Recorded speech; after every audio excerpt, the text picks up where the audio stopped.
미국은 평화협정을 원하지 않았다. 그러니까 뭔가 이제 남북 간의 평화적인 통일을 하고자 노력했던 것은 북쪽이고, 오히려 우리가 이제 알고 있는 그 북쪽에서 저지른 사건들이라고 알고 있는 모든 사건들이 실은 네. 남쪽의 조작극이더라 하는 게, 전두환 정권 7년 내내 실은 국가 조작 테러 사건이 4건이 있었습니다. 네.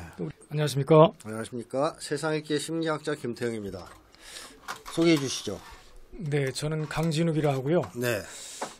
오늘 또 김태형 선생님하고 같이 처음 이렇게 또 인터뷰를 하게 됐습니다. 네. 연합뉴스라는 곳에서 그 정년퇴임을 했고요. 얼마 전 몇 달 됐습니다. 그리고 사실은 뭐 남북 관계나 한국 현대사 문제에 좀 관심이 많아서 나름대로 좀 이렇게 연구 활동을 지금 하고 있습니다. 네. 전 연합뉴스 기자이시고 2017년에 1983 버마라는 책을 출간하셨고요. 네. 그리고 현재 인터넷 진실의 길에 칼럼 같은 걸 기고하고 계십니까? 그거 지금은 아닌데 얼마 전까지 기고를 많이 했었죠. 알겠습니다. 남북 관계라든가 뭐 이런 쪽의 전문가이시라고 할 수 있겠는데요. 이 강진욱 선생님하고 그 통일시대 TV에서 강진욱의 미스터리 현대사 이게 방송이 시작될 예정입니다.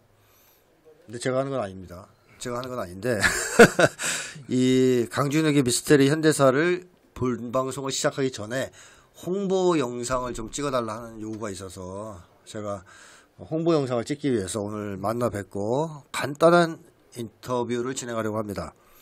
그래서 앞으로 이제 강진욱의 미스터리 현대사 방송이 시작되면 시청자분들이 많이 관심을 가지고 봐주시기를 부탁드립니다. 그래서 오늘 인터뷰는 일단 첫 번째로 한 5가지 정도로 할 수 있을 것 같아요. 좀 있으면 7.27 네. 뭐 우리 남쪽 입장에서 보면 한국 전쟁이 끝난 날입니다. 휴전 그렇죠. 협정이 체결된. 그런데도 불구하고 아직 우리 한국 땅에는 평화가 오지 않고 있고요. 윤석열 정권이 들어선 이후 전쟁 위기가 나날이 고조되고 있습니다. 뭐 그 원인은 뭐 여러 가지가 있겠죠. 근데 뭐 아주 단순화시켜서 얘기하면 전쟁을 끝내지 못해서죠. 그렇습니다. 휴전협정을 평화협정으로 대체하지 못해서. 그리고 그 원인은 미국이 평화협정 체결하는 걸 아주 싫어해서 이렇게 단순하게 얘기할 수 있는데요. 자, 어떻게 보십니까? 말씀하신 대로 이제 휴전협정을 평화협정으로 대체하지 못했죠. 네. 이제 휴전협정 조항에는 90일 이내에 정치 협상을 해서 평화협정을 맺을 것을 권고하고 있는데 네. 미국이나 영국이나 이런 서방국들이 끝내 그걸 이제 이행을 하지 않았다고 볼 수 있는 겁니다. 미국은 평화협정을 원하지 않았다. 저 사실 뭐 우리 한국 사람들은 그동안 평화협정을 거부한 것은 북한이고 우리 남과 미국은 평화를 원해서 평화협정을 체결하려고 했다라고 생각하는 분들이 꽤 있는데 현실은 그렇죠. 반대 아닌가요? 그렇죠. 사실은 우리 한국 현대사를 돌아보면 그러니까 뭔가 이제 남북 간의 평화적인 통일을 하고자 노력했던 것은 북쪽이고 오히려 그리고 남쪽에서는 오히려 이제 그런 북측의 노력에 대해서 늘 어깃장을 나왔던 걸로 볼 수가 있다는 얘기죠. 그게 뭐 다시 얘기하면 남쪽보다 미국이 그랬다라고 볼 수 있을 겁니다. 그렇죠. 네. 그래서 사실 70년대도 북쪽은 내내 평화협정 요구를 했습니다. 미국에. 그렇죠. 근데 미국이 들은 채도 안 했어요. 왜? 언젠가는 한번 쳐들어가서 먹어야 되니까. 그런 이제 입장에서 얘기를 안 들어주다가 평화협정이 수면 위로 올라온 것은 북이 핵 개발을 했을 때입니다. 핵무장에 성공을 하자 트럼프가 만나서 평화협정 얘기를 꺼내죠. 네. 자, 그런 이제 상황이었는데 그때 또 북미회담이 좌절되면서 어쨌든 아직까지도 평화협정이 체결되지 못하고 있다. 뭐 이런 얘기입니다. 그리고 또 한국 사회에서 이 남북 간의 관계가 평화 체제로 전환되지 못한 이유 중에 하나는 이 남쪽 사람들이 뭐 정권을 쥐고 있는 사람들만이 아니고 일반 사람들도 북에 대한 적대의식이나 이런 게 너무 강하잖아요. 그렇죠. 혐오감이라든가. 네, 맞습니다. 그게 분단 체제를 지속시키는 또 하나의 원인이라고 할 수 있거든요. 네, 맞습니다. 근데 어떻게 보면 그런 것을 깨기 위해서 그런 어떤 남쪽 사회의 잘못된 대북 적대감 같은 걸 깨기 위해서 출간하신 책이 2017년에 1983 버마 같은 책 아닐까요? 네, 일단 저 이제 그런 의도를 가지고 쓰긴 했고요. 네. 그러니까 이제 아까 좀 전에 말씀드렸듯이 우리 한국 현대사를 돌아보면 우리가 이제 알고 있는 그 북쪽에서 저지른 사건들이라고 알고 있는 모든 사건들이 실은 네. 남쪽의 조작극이더라 하는 게 제 생각인 거죠. 아, 네네. 네, 그래서 이제 1983 버마 사건을 가지고 책을 냈는데 네. 책은 그 1983 버마 사건만 갖고 쓴 건 아니었고요. 전두환 정권 7년 내내 실은 국가 조작 테러 사건이 4건이 있었습니다. 네. 우리가 잘 알고 있는 뭐 김현희 사건도 하나가 있고요. 칼기 사건. 칼 858 사건이죠. 네, 칼기 사건. 네, 그것이 하나 있고 이제 1983 버마 사건이 있고요. 네. 그다음에 그 사이사이 하나씩 이제 끼어 있는 사건들이 대구 미문화원 폭파 사건이라는 게 있고요. 아, 네. 또 김포공항 국제선 청사 그거 또 기억납니다. 테러 사건이 있습니다. 네, 네, 네. 그러니까 그 대구 미문화원 사건은 그 버마 사건 나기 한 18일 전에 네. 거의 뭐 9월 20일이고 이건 10월 9일이었으니까요. 일종의 그 버마 사건을 저지르기 위한 일종의 예비적인 사건이 아니었던가 이런 생각을 합니다. 왜 그러냐면 연습 게임이었다. 일종의 그렇게 볼 수 있다는 것이 1983 버마 사건 났을 때 거기 있는 폭약들이 실은 대구 미문화원 사건 폭약과 같은 종류더라. 아하. 뭐 이런 식으로 이제 선전을 했다는 얘기죠. 네. 두 사건이 있고요. 그다음에 김포공항 사건은 그 86년 9월 14일 날 일어난 사건인데 그날이 이제 아시안 게임 개막 엿새 전이었습니다. 그 9월 20일이 개막일인데 네. 그때는 영종도 공항이 없었으니까 그 김포공항 국제선 청사 바깥에 있는 현관문 바깥에 있는 그 스테인리스 쓰레기통 안에 네. 크레모아를 가서 터뜨린 사건이었죠. 네, 그래서 네. 그 당시도 아마 수십 명이 살상을 당한 네. 사건이었습니다. 네. 근데 워낙 빨리 이렇게 덮여버려가지고 별로 이제 알려져 있질 않은 것이죠.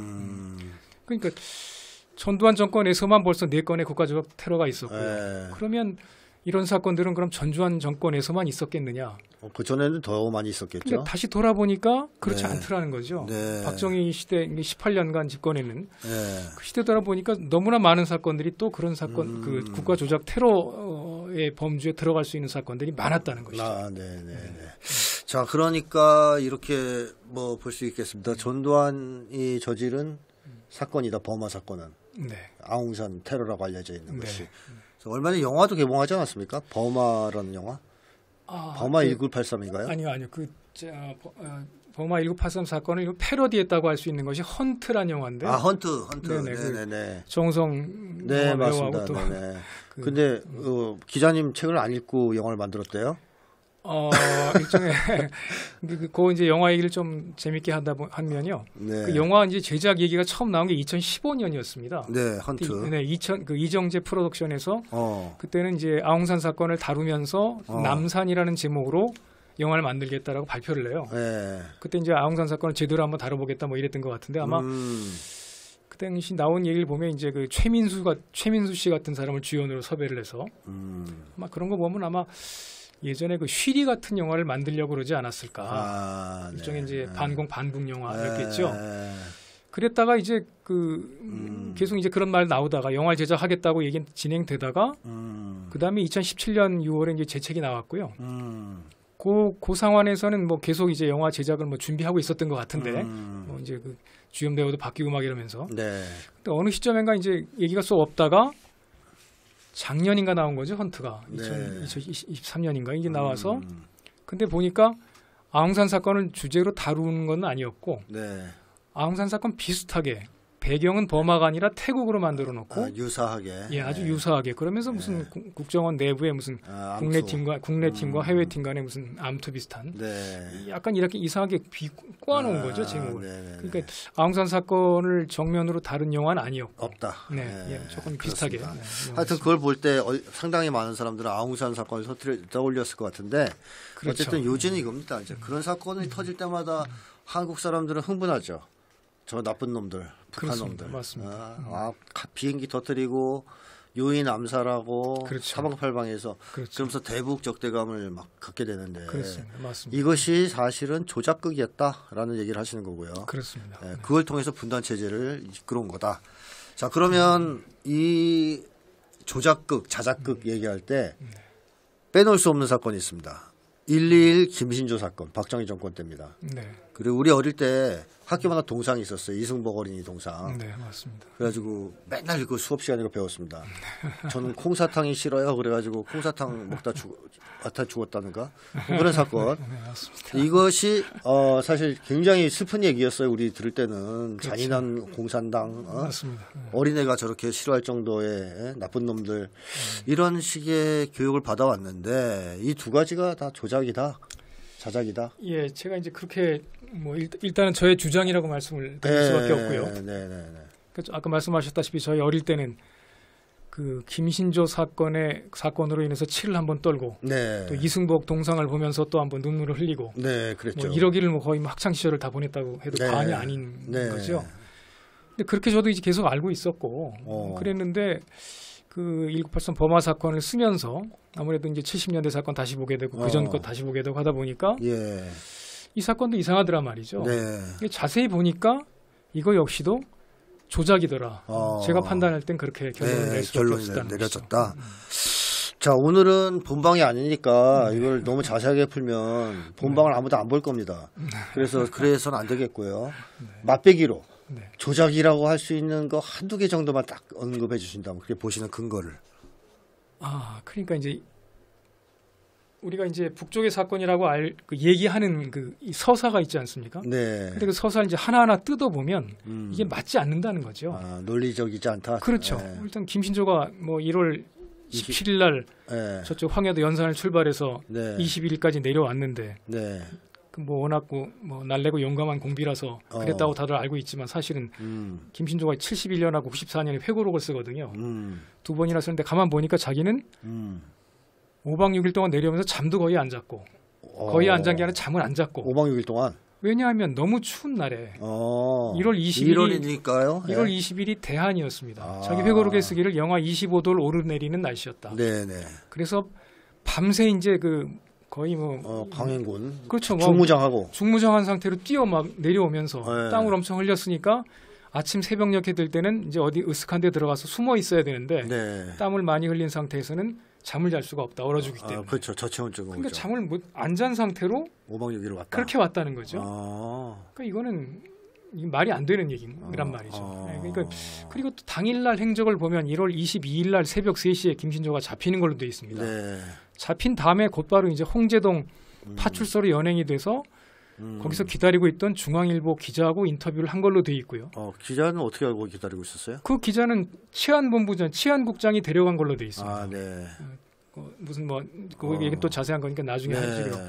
그다음에 조금 있다 다시 이제 효자동에 있는 육군방첩대로 가서 거기서 육군방첩 대장실에서 또 서울신문 기자와 단독 인터뷰를 한 걸로 되어 있습니다. 네. 이상한 일이죠. 네. 그리고 나서 잡히자마자 바로 그렇게 인터뷰한다는 건 참 있을 수 없는 일인데요. 그렇죠. 그러니까 인터뷰를 했는지 안 했는지 모르는지 자주가 인터뷰를 했다고 이제 네. 기사를 만들어 놓은 거예요. 뭐 기자가 있었다고 중앙일보 기자는 거기 있었다는 네. 뭐 본인도 얘기하고 있으니까요. 그다음에 두 차례 인터뷰를 한 다음에 그다음에 또 무슨 일을 했냐면 육군방첩대 특공대장이 이진삼 씨였습니다. 네. 이진삼 씨 누군지는 뭐 아실 분 다 아실 텐데 이 특공대장을 따라서 공비 퇴로 차단 작전을 나갔다는 거예요. 바로 변절해서. 곧바로 변절했다는 거죠. 바로. 그렇죠. 하루 만에. 그렇죠. 아니 하루가 아니라 한두 시간 만에. 한두 시간 만에. 야. 그러니까 그때 변절했다는 얘기는 안 하겠지만 좌우지간 둘이서 작전을 나갔다. 그 얘기를 둘이 같이 나가서 인터뷰를 한 적도 있습니다. 네. 그리고 이제 그 얘기를 이진삼 씨 책에 쓰여져 있고요. 정말 특이하네요. 이런 행적들이 이상하다는 네. 얘기죠. 그리고 또 이제 그러고 나서 그날 저녁 때는 회식도 했나요? 회식이 아니라 내외신 기자회견을 하죠. 기자회견도 하시고. 그때 이제 기자회견 이제 그 내외신 기자 한 100명 모아놓고 육군방첩대 뭐 지하실이었던 것 같은데. 나 북에서 왔다. 그런 식이죠. 그 자리에서 이제 나 뭐 박정희 모가지를 빼고라는 발언을 했다는 것이죠. 그 자리에서. 근데 이제 그 말 자체도 많이 와전이 돼 있고 과장이 돼 있는 거죠. 마치 무슨 무시무시한 무장공비가 나 박정희 모가지 때려 왔시오 뭐 이렇게 얘기한 걸로 말들을 많이 하는데 그때 기자회견한 영상을 보면 이 김신조 씨는 거의 뭐 시골에서 갓 올라온 그냥 뭐 촌뜨기 비슷한 표정에다가 말도 어눌해요. 네. 제대로 말 못하고 막 이런 식이었어요. 그러니까 그것도 이제 억지로 무슨 기자회견 예행 연습을 한 듯한 느낌. 느낌이 아니라 예행 연습을 한 사진도 있습니다. 예행 연습을 시키고. 그러니까 붙잡히자마자 2차례 단독 기자회견을 시키고 또 공비태로 차단 작전에 나갔다 왔다 그러고 그다음에 예행 연습까지 한 다음에 기자회견장에 나타났다는 거죠. 그날 저녁 7시에. 그러니까 새벽 3시 잡히고 나서 삥 하루 종일 뭐 하다가 저녁 7시에 기자회견을 했다. 뭐 이렇게 되는 겁니다. 그러면 뭐 이거는요. 비유하자면 북에서 한동훈 같은 겁쟁이를 보낸 거예요. 네? 한동훈 제가 이해가 돼요. 2시간 만에 변절해서 그거 한다는 게. 김신조를 그런 사람을 골라서 보냈다는 게 말이 안 되지 않습니까? 그러니까 이게 엄청난 작전인데. 예, 이제 설명이 아주 엉터리라는 그렇습니다. 얘기죠. 자, 이제 본방 들어가면 이제 그런 것들을 다 자세하게 말씀해 주신다 이런 얘기죠. 네. 근데 이 얘기를 하면 또 어떤 분들은 야, 1.12 사건은 북쪽도 시인을 하고 자기네가 했다고 사과도 하고 관련자도 처벌했다. 네. 박근혜도 2002년 방북한 다음에 그런 얘기를 했다. 네. 그러니까 이거는 조작이 아니지 않느냐 이렇게 얘기하는 그렇죠. 분이 이제 있는데요. 이제까지 이제 이 사건에 대해서 우리가 의문을 제기한다든가 뭐 네. 반론을 제기하지 못한 것은 저쪽에서 다 시인했고 뭐 사과까지 했는데 네. 무슨 소리냐라는 것이었죠. 그래서 네. 근데 자세히 보니 네. 그 시인 사과 발언 자체도 남쪽에서 일방적으로 만들어낸 것이란 말이죠. 북쪽에서 한 공식적인 기록은 없다. 그런 건 없는 거죠. 네. 대신 이제 공식적인 기록이라고 내놓고 있는 게 남북 회담 자료거든요. 네. 그러니까 이제 우리가 알고 있는 북쪽에서 누구냐면 김일성 주석이 직접 72년에 그 7.4 남북 공동성명 하러 그 올라갔던 이우락 중앙정보부장한테 네. 구두로 했다. 구두로 얘기했다 이렇게 돼 있는 거거든요. 네. 그러면 그게 72년 5월 3일 날 밤인데 5월 3일 날 밤에 이제 잠자는 이우락이를 깨워서 갑자기 깨워서 김일성 주석을 만나러 데려갔다 이렇게 된 거거든요. 네. 그 자리에서 들었다 이렇게 된 거예요. 지금. 네. 그러면 72년 5월 3일 날 밤에 들은 얘기가 그럼 그 즉시 나왔어야 되죠. 네. 이우락이가 돌아와서 나 이런 얘기 듣고 돌아왔습니다라든가 아니면 박정희 대통령이 직접 기자회견을 해도 될 만한 사안이거든요. 그렇죠. 남북 간의 화해를 촉진할 수 있는 사안 아닙니까? 그럴 수도 있고 이건 어마어마한 사건인데 북측에서 정식으로 사과했다. 인정했다. 이럴 수 있는 사건인데 그런 얘기들이 하나도 없었어요. 그럼 이 사건이 김일성 주석이 이우락 부장한테 시인하고 사과했다는 얘기가 언제 처음 나오냐 하면 74년 2월 27일 날 나옵니다. 74년. 무려 이제 72년 7월 달부터 1년 뭐 7개월쯤 되는가요? 네. 그러고 나서 이 얘기가 어떤 계지에서 나오냐면 74년 2월 27일 날 4차 남북조절위원회 부위원장 회의가 있어요. 네. 장기영 씨가 남측 대표였고요. 북쪽에 이제 류장식이라는 사람이었는데 둘이서 회담하기 전에 이제 모두 발언을 하잖아요. 그 모두 발언을 A4 용지로 한 10장을 쓴 것 같아요. 그걸 장기영 씨가 그냥 읽은 거예요. 쭉 읽으면서 남북 대화 초창기에 이런 일이 있었다. 예, 김일성 주석과 뭐 김영주 부장께서 이런 일이 있었다고 뭐 시인하고 사과하신 적이 있습니다라고 일방적으로 얘기한 거예요. 그럼 그 모두 발언이 끝났으면 본 회담이 있을 거 아니에요. 본 회담에서 그런 얘기가 안 나와요. 그리고 나서 회담이 끝난 다음에 남쪽에 당시 그 남쪽 조전의 대변인이 이동복이었는데 이동복이 아주 유명한 사람이죠. 93년인가 무슨 훈령 조작 사건의 범인 같은 사람인데. 이동복 대변인이 발표한 발표문에 또 그게 등장합니다. 68년 청와대 기습 사건에 대해서 사과했다. 시인하고 사과했다고 남쪽 대표가 밝혔다. 그럼 북측에서 뭐라고 그랬는지가 나와야 되는데 그런 얘기는 없는 거예요. 이렇게 일방적으로 사건이 뭐 발생한 지 1년 7개월이나 지나서 일방적으로 남쪽에서 한 얘기가 지금까지 마치 역사적인 사실처럼 이해가 되고 있다는 얘기죠. 이런 사실들을 모르니까 그냥 북쪽에서 시인했대, 사과까지 했대, 뭐 처벌까지도 했다는데 이렇게 돼버린 거예요. 자, 일반 사람들은 전혀 이제 모르는 얘기입니다. 근데 뭐 이우락이 그때 뭐 꿈꾼 건 아닐까요? 혹시 하다가? 아니고 그건 정식으로 이제 그 얘기를 또 한참 해야 되는데요. 그래요. 그럼 한참 하지 마십시오. 꿈은 아니다 이거죠. 알겠습니다. 자, 그러면 박정희와 미국이 도대체 왜 1.1 사건, 울진 삼척 사건, 소위 이제 이승복 어린이가 죽었다고 하는 울진 삼척 무장공비 침투 사건 뭐 이랬습니다. 이런 끔찍한 자작극들을 벌였을까요?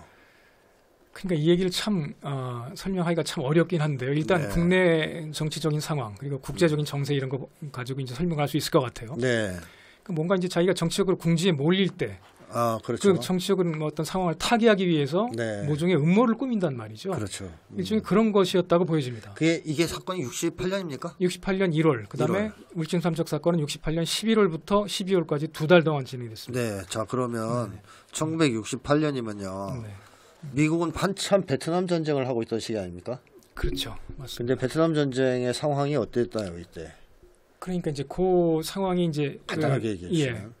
68년 1월과 12월에 그런 사건을 벌이기 위해서 박정희 정권에서는 아마 미국 주한 미군 사령부도 같이 공모한 걸로 보이는데요. 네. 67년 내내 1년 동안 거의 연중무휴로 네. 대간첩 작전을 벌입니다. 한국에서. 예, 조만간 남쪽에서, 조만간 이제 북쪽의 게릴라들이 대량으로 남침해 올 것이다. 네. 라는 얘기를 수시로 하면서 하면서. 대간첩 작전 사령부를 만드네, 무슨 대간첩 경찰 유격대를 창설하네 이러면서 네, 네. 연중무휴로 아주 거의 뭐 미친 듯이 막 움직여요. 올해와 같은 분위기네요. 뭐 그런가요? 네, 자우지간. 연합훈련 무지막지하게 하고 있는. 그때는 이제 뭐 이런 연합훈련 정도가 아니고 금방 간첩들이 때로 몰려온 듯한 분위기를 조성을 하는 거예요. 공포 분위기를 만들고. 그런 거죠. 이렇게 준비한 끝에 나온 게 이제 112 사건이고 이렇단 말이죠. 근데 67년 또 어떤 상황이냐면 67년 5월 3일 날 대선이 있었고요. 6월 8일 날 총선이 있었습니다. 그러니까 53 대선과 68 총선은 그 4.19의 원인이 있던 3.15 부정선거에 이상 가는 버금가는 또 그 이상의 부정선거였습니다. 네. 희대 부정 협잡선거였다는 얘기죠. 네, 네. 그러니까 거기에 대한 그 우리 국민들, 정치권, 학생들 이 반발이 아주 거국적이었습니다. 데모를 많이 했군요. 거기다 이제 국회에다까지 이제 뭐 등원을 거부할 정도고 네. 완전히 국정이 마비된 상태죠. 박정희 정권으로서는 거의 뭐 4.19의 버금가는 위험한 상황이었다. 그 백척간도로 몰릴 상황인 것이죠. 특단의 뭔가 그게 필요했던 상황이었습니다. 그리고 또 아까 베트남전 말씀하셨는데 67년까지 이제 그 남쪽에서는 그 국군들을 많이 파병을 한단 말이죠. 네. 그러면서 뭔가 또 이제 그 파병의 대가로 미국으로부터 상당한 뭔가를 받아내야 되는 그게 이제 65년에 브라운 각서라는 게 있었는데요. 뭐 14개 항에 대해서 이러이러한 한국 현대화, 한국군 현대화를 비롯한 군 지원, 뭐 경제 지원 이런 것들을 해주겠다라는 각서까지 받아요. 네. 그 1년 내내 사실은 이런 각서 썼는데 이런 거 왜 안 해주냐고 계속 미국을 졸라대는 상황이었어요. 네. 거기다가 미국은 또 어떻게든지 남쪽의 군인들을 더 데려가야 되는 상황이었고 그런데 계속 전황은 불리해지고 있고 박정희는 흔들흔들하고 막 이런 상황이었어요. 그러니까 뭔가 이 상황을 미국도 그렇고 박정희 정권도 타개할 묘책이 필요했었다는 얘기죠. 그런 과정에서 나온 것이 이제 이런 사건들이었다라고 보여집니다. 그렇군요. 마치 1987년도에 그 대선 때 김대중, 김영삼의 당선 가능성이 높아지자 갑자기 칼기가 터지는 그때도 이제 이런 것과 비슷한 느낌입니다. 네. 자, 그런 배경 속에서 터진 사건이었다 이런 얘기를 했습니다. 자, 일단 오늘 첫 번째 방송 여기까지 하겠습니다. 좋은 말씀 감사합니다. 감사합니다.